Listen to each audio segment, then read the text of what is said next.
So, ito yung sinasani ko kayo. Ito kasi yung tamang pagtapak sa ating pedals. Hindi dapat natin didiinan ng sobra. Kaya pag try nyo lumapat ulit, lapat, okay.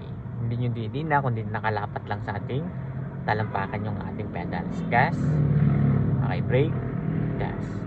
Okay, ngayon, pagkalapat sa brake, try nyo lumapat sa brake, gas po yan. Ay, sorry. Yan. Sorry. Yan yung brake. So, kasing kapal ng ballpen. Diin yun sa kasing kapal ng ballpen, diin lang. Diin pa ballpen, kasing kapal ng ballpen.